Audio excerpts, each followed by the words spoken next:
Je vous propose aujourd'hui une méditation à partir d'un passage de l'Exode au chapitre 3, versets 1 à 6, celui du buisson ardent. Moïse faisait paître le petit bétail de Jéthro, son beau-père, prêtre de Madian.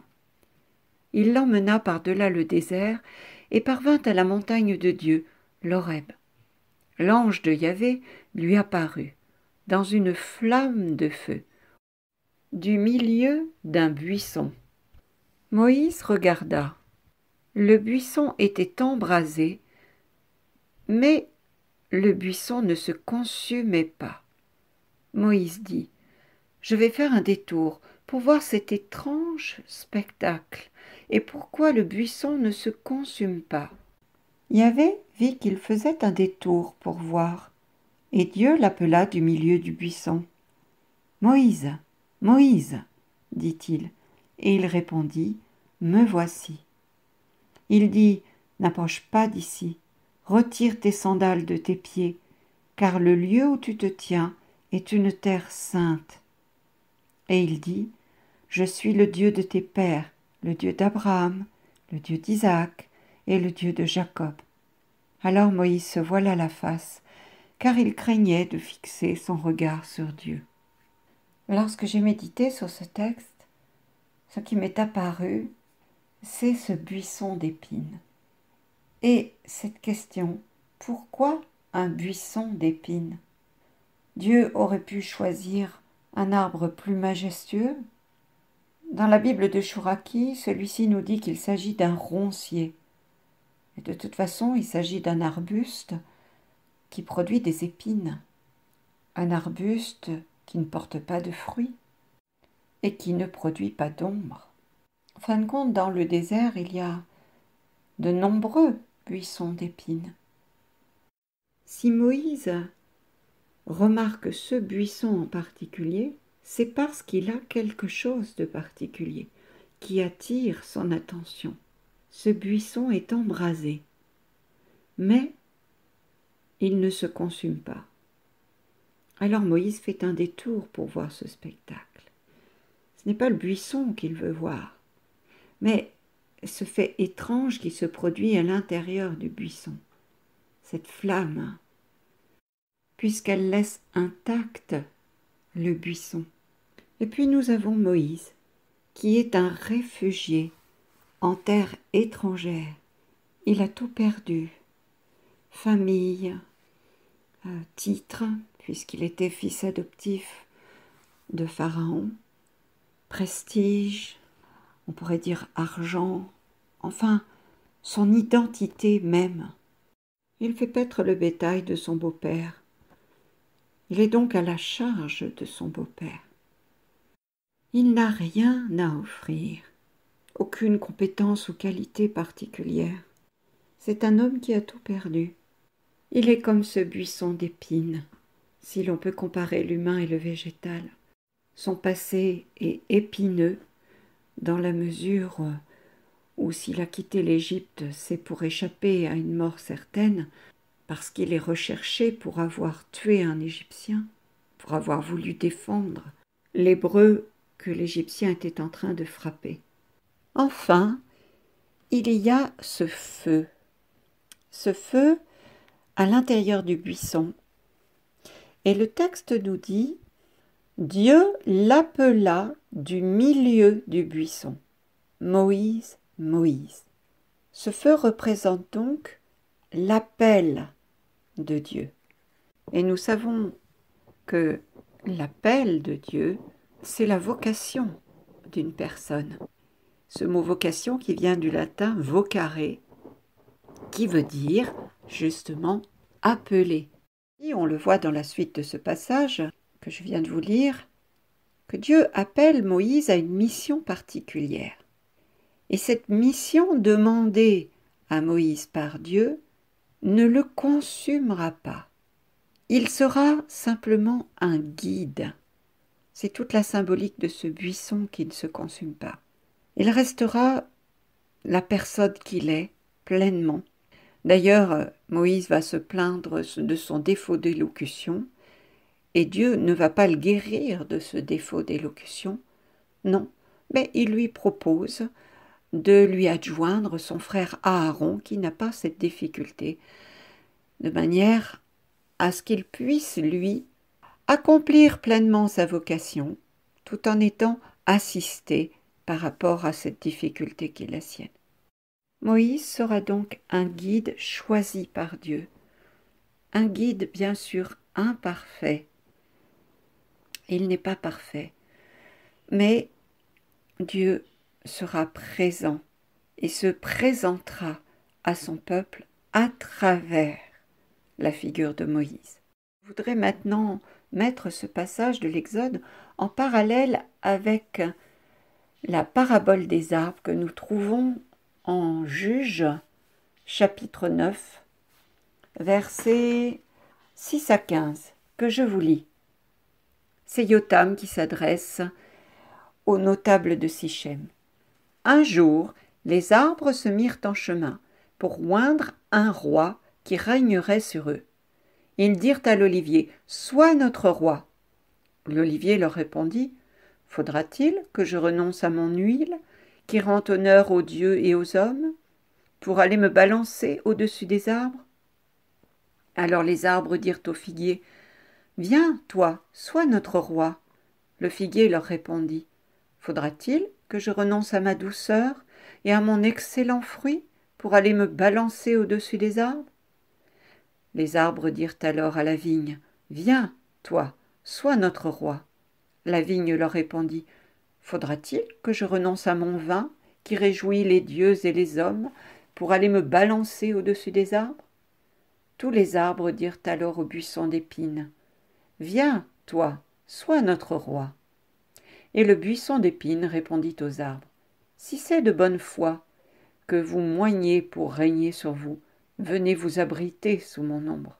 Sinon, un feu sortira du buisson d'épines et il dévorera les cèdres du Liban. » Ici, dans cette parabole, cette fable, l'olivier, le figuier, la vigne sont des arbres que l'on rencontre très souvent dans l'Ancien Testament.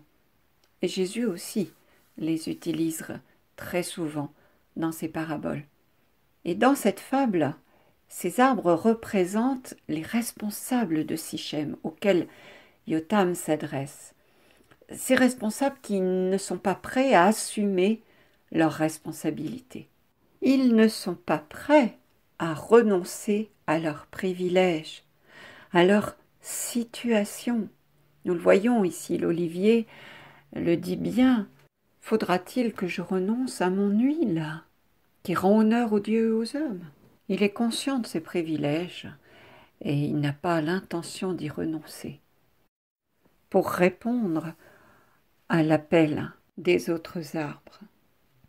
Aucun de ces arbres dit importants, parce qu'ils le sont dans la Bible et dans la vie des hommes, ne veut renoncer à ce qu'il croit être son identité, sa fonction dans la société des arbres. Mais bien sûr, il s'agit d'une parabole. D'une certaine manière, ces arbres représentent la société humaine. Alors ils vont se retrouver avec un buisson qui, lorsqu'il est en feu, peut tout consumer. On le sait bien souvent, les gros incendies qui consument les plus grandes forêts commencent avec ces broussailles dans lesquelles un feu démarre et puis finit par se propager à l'ensemble de la forêt, y compris les plus grands arbres. C'est ce qu'on nous dit en Juge 15, sinon un feu sortira du buisson de ronces et dévorera les cèdres du Liban. C'est vrai, le buisson ne peut rivaliser de beauté avec ses grands voisins. Mais comme il le dit dans la fable, malgré son apparente fragilité, son insignifiance, il peut mettre le feu à toute une forêt. Et nous le voyons dans l'Exode, Dieu se révèle dans le buisson. Le buisson apparaît comme le lieu de la présence de Dieu. On pourrait penser aussi que ce buisson dans l'Exode, c'est finalement le peuple hébreu en Égypte, toujours soumis à l'oppression égyptienne, toujours esclave. toujours entouré d'épines. Et pourtant, Dieu est là. C'est comme si Dieu disait à Moïse, voilà, je suis là, là dans ce lieu de souffrance, de pauvreté, où il semble que Dieu nous a abandonnés. D'ailleurs, sans doute, les Hébreux pouvaient-ils penser cela, ployant sous le poids de cet esclavage. Dieu est présent dans ces moments d'oppression, de douleur, dans ces lieux de difficulté, quand tout semble aller mal et que nous sommes apparemment entourés d'épines, quand parfois même notre cœur l'est entouré d'épines, comme on représente le Sacré-Cœur d'ailleurs, de Parelmonial, la vision de Parelmonial entourée d'épines. Quand notre cœur est sec, qu'il nous semble que Dieu est loin, mais Dieu est là, Dieu est fidèle. D'ailleurs, il se révèle sur la croix, sur un bois sec et couronné d'épines. Et c'est notre roi, ce Dieu crucifié. Isaïe nous le décrit très bien en 53, verset 2. Comme un surgeon, il a grandi devant lui, comme une racine en terre aride, sans beauté ni éclat pour attirer nos regards, et sans apparence qui nous eût séduits, objet de mépris, abandonné des hommes, homme de douleur, familier de la souffrance. Comme quelqu'un devant qui on se voile la face, méprisé, nous n'en faisions aucun cas. Le jour où il nous semble que nous sommes comme ça, comme cette description du serviteur souffrant, c'est dans ces moments-là que nous sommes finalement le plus proche du Christ, où il se fait le plus proche de nous, devrais-je dire. Quand il nous semble que nous n'avons que des épines à offrir, pensons que Dieu habite à l'intérieur de nous et que son feu est présent, même s'il ne nous consume pas, même si nous ne le sentons pas, même si nous avons l'impression d'une froideur à l'intérieur. C'est un moment d'acédie où il n'y a plus de goût pour les choses spirituelles. C'est pourtant lui que nous portons et qui nous envoie porter son feu, que nous le ressentions ou pas, parce que nous devons croire qu'il est avec nous. C'est la foi qui nous dit qu'il est avec nous, et non pas ce que nous ressentons. D'ailleurs, Jésus a dit, en Luc 14, 33, « Celui qui ne renonce pas à tout ce qui lui appartient, tout ce qu'il possède, ne peut être mon disciple. » Même notre sensibilité, même ces divines saveurs de la vie avec Dieu peuvent nous être retirées à certains moments, et pourtant, la foi nous dit que Dieu est présent. Il nous dit aussi en Luc 12, 49, « Je suis venu apporter un feu sur la terre, et comme je voudrais qu'il soit déjà allumé. » Alors c'est sûr, il nous faut la foi pour bâtir l'Église, c'est-à-dire le royaume de Dieu sur la terre. Mais cette foi qui ne dépend pas de ce que je ressens, cette foi qui est liée à mon adhésion au Christ, elle ne suffit pas pour bâtir le royaume, il nous faut aussi le baptême dans l'Esprit Saint. Il nous faut naître de nouveau dans l'Esprit. Le baptême d'eau ne suffit pas. Il permet à la personne de faire du Christ son Maître et Seigneur, de confesser sa foi, mais c'est le baptême dans l'Esprit que nous désirons recevoir en plénitude. Pensons à ce passage de la rencontre de Jésus et Nicodème, en Jean 3, verset 5, Jésus qui dit à Nicodème, « À moins de naître d'eau et d'esprit, on ne peut entrer dans le royaume de Dieu. » C'est le baptême dans l'Esprit Saint qui rend active la foi et fait de la personne croyante une pierre vivante de l'édifice spirituel, de l'Église du Christ. Alors je dirais, en me référant au texte de l'Exode et du buisson ardent, si nous attendons de ressentir l'Esprit Saint nous consumer, cette sensation du feu de Dieu en nous pour commencer à évangéliser, nous pouvons attendre longtemps. Parce que ça nous arrive de temps en temps, ça peut nous arriver d'être enflammés de cet amour de Dieu. Mais la plupart du temps, nous ne ressentons rien. Trop souvent, on se perçoit soi-même comme un buisson plein d'épines. Les épines sont nos propres jugements sur nous-mêmes et puis aussi nos projections sur les autres, ce qu'ils peuvent penser de nous, ce qu'ils pourraient penser de nous. On a toujours peur du jugement des autres. On peut penser aussi que Dieu ne peut pas se servir de nous parce qu'on est trop imparfait. Ce que l'on pense, qu'on est incapable de porter le fruit que Dieu attend de nous. Comment Dieu pourrait-il se servir de moi? Et pourtant, dans l'épisode du buisson ardent, ce que voit Moïse, ce n'est pas le buisson en lui-même, mais le feu mystérieux qui est à l'intérieur, qui brûle sans pour autant le consumer. S'il s'approche de ce buisson quelconque, c'est parce que justement il y a ce feu. C'est la présence de Dieu dans ce lieu improbable qui fait de ce buisson tout à fait ordinaire dans le désert où il se trouve quelque chose d'extraordinaire. Souvent nous regardons les autres, nous nous comparons en nous disant celui-là ou celle-là, il ou elle a tel talent, évidemment, que je n'ai pas. C'est une vigne, un olivier, pour reprendre la parabole. Il ou elle est beau, produit un bon fruit. On regarde toutes ces personnes qui nous semblent comme des arbres magnifiques, et à côté, on se sent comme un vulgaire buisson plein d'épines, qui n'a rien à offrir, qui ne fleurit jamais. Mais si on croit que Dieu peut et veut se servir de nous malgré nos épines, si on le laisse faire, sachant que Dieu habite notre cœur, parce qu'on croit en lui, malgré nos imperfections, lui qui est le parfait, celui qui est parfait, alors on pourra mettre le feu au monde et le répandre, parce que ce n'est pas nous qui agissons. Alors, le buisson en lui-même ne produit rien, c'est Dieu. Moïse est bien conscient de sa faiblesse quand Dieu l'appelle, de ses épines, car il répond à Dieu « Qui suis-je pour aller trouver Pharaon et faire sortir d'Égypte les Israélites ?»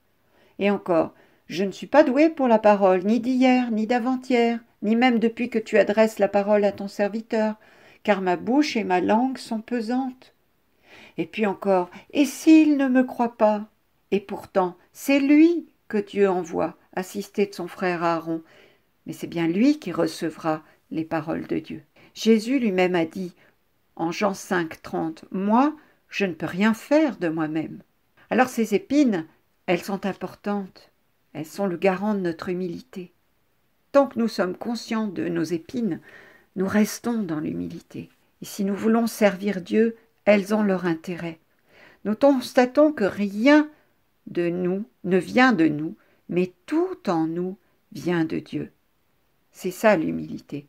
Alors toute la gloire lui est rendue, et nous rendons un vrai culte à Dieu. Saint Pierre nous dit en Acte 4, 11, « Jésus est la pierre méprisée de vous, les bâtisseurs, mais est devenue la pierre d'angle. » Et Jésus n'a pas choisi ceux qui semblaient les meilleurs, les plus instruits, enfin les plus adaptés pour le job, on dirait aujourd'hui, parmi ses contemporains juifs. Non, il n'a pas choisi des docteurs de la loi ou des scribes. Non, il a choisi des hommes simples, sans instruction, de simples pêcheurs, et même de vrais buissons pleins d'épines, celles du mépris, du rejet, comme le collecteur d'impôts Matthieu, méprisé de tous et rejeté par les Juifs du fait de sa collaboration avec l'occupant romain. Dieu nous choisit. Dieu te choisit, Dieu me choisit. Il a dit, ce n'est pas vous qui m'avez choisi, c'est moi qui vous ai choisi. Tout vient de lui. C'est par pure grâce, pour que vous alliez et portiez du fruit, nous dit-il. Et il a ajouté, sans moi, vous ne pouvez rien faire. C'est pourquoi nous passons par des temps de purification, où il nous semble, à ce moment-là, n'être que des épines, car Dieu veut que nous puissions voir, toucher notre néant, notre état de pécheur. Nous avons vraiment besoin d'en prendre conscience, de notre stérilité charnelle, tant qu'on se croit capable de faire l'œuvre de Dieu par nous-mêmes, quelque part, on est cette vigne qui ne veut pas renoncer à son fruit, cet olivier qui ne veut pas renoncer à son huile, à ses projets, à ce qu'elle imagine être sa place dans la société. Tant qu'on pense qu'on est quelque chose par soi-même, par ses actions personnelles, même pour servir l'Église, on est stérile pour Dieu. Il ne peut pas nous utiliser comme il le voudrait. Il ne peut faire ses œuvres à travers nous. C'est seulement quand on renonce à tous nos biens, pensons à Luc 14, 33, qu'il peut vivre en nous et manifester sa présence. D'autant que les autres, eux, voient bien nos épines, notre humanité blessée, imparfaite. Ils comprennent alors que Dieu est passé par nous, que cela, ce qui se passe, ne peut pas venir de nous, parce qu'ils sont touchés par une parole, par un mouvement de Dieu qui passe par nous. Alors, à ce moment-là, les cœurs se convertissent, justement parce que quelque part, ces épines sont toujours présentes. Les yeux s'ouvrent devant la gloire de Dieu qui se manifeste en ce simple buisson, en cette simple personne qui est tout comme eux, exactement comme eux, cette faible créature comme eux. L'apôtre Paul, le pharisien, est devenu par la grâce du Christ l'apôtre des nations. Qui mieux que lui pouvait avoir conscience de l'œuvre de la grâce en lui? C'est par pure grâce, lui qui avait approuvé, assisté même à la lapidation d'Étienne, qui avait arrêté et mis en prison des disciples du Christ, lui, l'ancien persécuteur de l'Église, savait bien de quelles épines il était recouvert lorsque Dieu l'avait saisi sur le chemin de Damas, lorsque sa grâce l'a totalement transformé. Et même lorsqu'il se plaint à Dieu d'une écharde dans sa chair dont il voudrait être délivré, c'est en 2 Corinthiens 12, 9, Jésus lui répond « Ma grâce te suffit, car ma puissance donne toute sa mesure dans la faiblesse. » Et puis encore Pierre, qui, ayant renié Jésus 3 fois, se voit demander par le ressuscité par 3 fois « M'aimes-tu » Jésus lui fait comprendre que pour diriger son Église naissante, être ce leader dont l'Église a besoin pour grandir, eh bien il lui faut l'aimer lui, Jésus, plus que tous les autres, que tous ceux dont il aura la charge, c'est-à-dire les autres membres de l'Église. Rechercher d'abord ce qui plaît à Dieu, plutôt que de vouloir plaire aux hommes. Ce Pierre, toujours trop enclin par le passé à croire en ses propres forces, se souvient combien il a été faible au moment où son maître avait le plus besoin de lui. Jésus lui dit aussi, « Quand tu étais jeune, tu mettais ta ceinture toi-même pour aller là où tu voulais. Quand tu seras vieux, tu étendras les mains, et c'est un autre qui te mettra ta ceinture pour t'emmener là où tu ne voudrais pas aller. » Et puis, il lui dit, « Suis-moi. » Jésus nous invite à passer du faire volontaire, suffisant et orgueilleux, comme l'était Pierre, au laisser faire, à se laisser faire Dieu selon sa volonté, car c'est Dieu qui conduit nos pas. Pierre s'en souviendra plus tard, lorsque, dans une vision, on nous le décrit dans les Actes en 10, 19, il verra des animaux déclarés impurs descendre du ciel et une voix lui dire « Immole et mange ». Et sitôt après, il se voit invité à se rendre chez un païen. Et comme Pierre était encore à réfléchir sur la vision, l'Esprit lui dit « Voici, pars avec ces 3 hommes sans hésiter, car c'est moi qui les ai envoyés. » Il lui explique qu'ils viennent de la part de Corneille, un païen, un homme juste et craignant Dieu. Il sait aussi qu'il est défendu à un juif de se lier avec un étranger ou d'entrer chez lui. Mais Dieu lui a appris à ne regarder aucun homme comme souillé et impur. Pierre prêche alors l'évangile du Christ et, comme Pierre prononçait encore ces mots, le Saint-Esprit descendit sur tous ceux qui écoutaient la parole. Il les entendait parler en langue et glorifier Dieu. C'est notre attachement au Christ, avec l'assistance de l'Esprit Saint, qui nous fait porter un fruit pour le royaume. Alors relisons ce passage de 1 Corinthiens 1, 26, 27. « Aussi bien, frères, considérez votre appel. Il n'y a pas beaucoup de sages selon la chair, pas beaucoup de puissants, pas beaucoup de gens bien nés, mais ce qu'il y a de fou dans le monde, voilà ce que Dieu a choisi pour confondre les sages, ce qu'il y a de faible dans le monde, voilà ce que Dieu a choisi pour confondre ce qui est fort.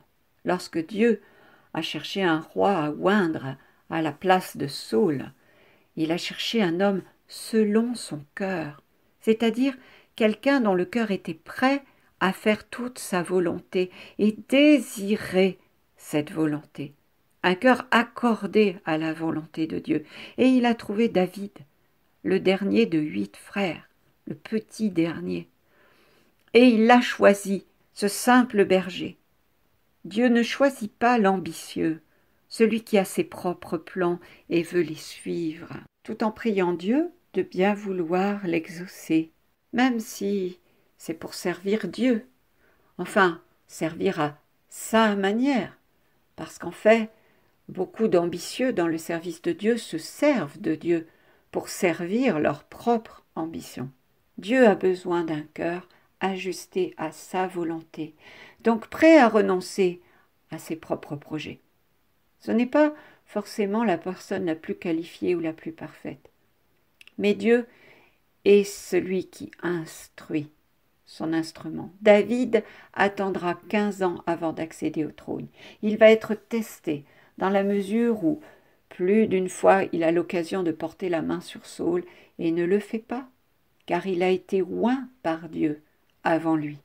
Mais David ne veut rien faire sans Dieu. Il ne veut pas prendre cette royauté, il veut la recevoir de Dieu. Parfois, on jalouse, on juge, et on doute du jugement de Dieu, qui a choisi telle personne pour remplir telle fonction, tel ministère, tel service dans l'Église, pour exercer tel ou tel charisme. Mais les critères de Dieu ne sont pas les nôtres. Jésus n'a pas choisi des docteurs de la loi pour le suivre dans son ministère, mais ces simples pécheurs, comme je le disais tout à l'heure, et même le collecteur d'impôts. Dieu est amour.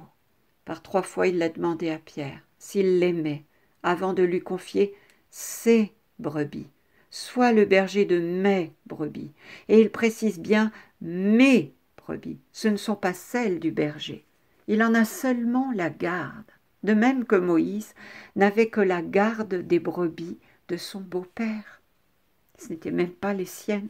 C'est ça, cette royauté, celle que Dieu accorde à celui qui met sa foi en lui.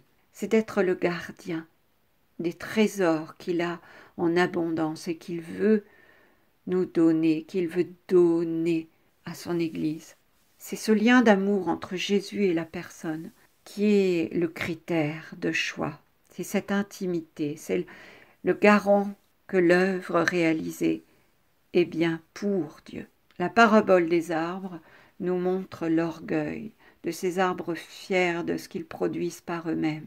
La vigne son vin, l'olivier son huile. Mais on sait bien à quel point il suffit d'une sécheresse, d'une grêle au moment où la vigne devrait produire son fruit pour que toute la récolte soit détruite. Et Jésus nous l'a dit, qu'il est la vigne et que nous sommes les rameaux, il est le cep, et sans le Christ, nous ne pouvons produire aucun fruit. Nous devons rester attachés à cette vigne céleste. Aucun de ces merveilleux arbres de la parabole des arbres n'était prêt à renoncer à ce qu'il était pour accepter l'appel de Dieu. Comme les pharisiens de l'époque de Jésus, ils sont incapables de voir ce péché de l'orgueil. Jésus, notre roi, couronné d'épines, nous invite à nous reconnaître pécheurs, à reconnaître notre pauvreté. Il a dû porter cette couronne de culpabilité, celle de nos propres péchés, pour nous donner accès à la miséricorde qui nous en libère. Ainsi, notre vie retrouve toute sa valeur. Ces épines ne sont plus le signe de notre culpabilité devant Dieu, mais le garant de notre humilité. Car, nous dit-il, ma grâce se déploie dans ta faiblesse. Amen. Merci pour votre écoute. Que Dieu vous bénisse.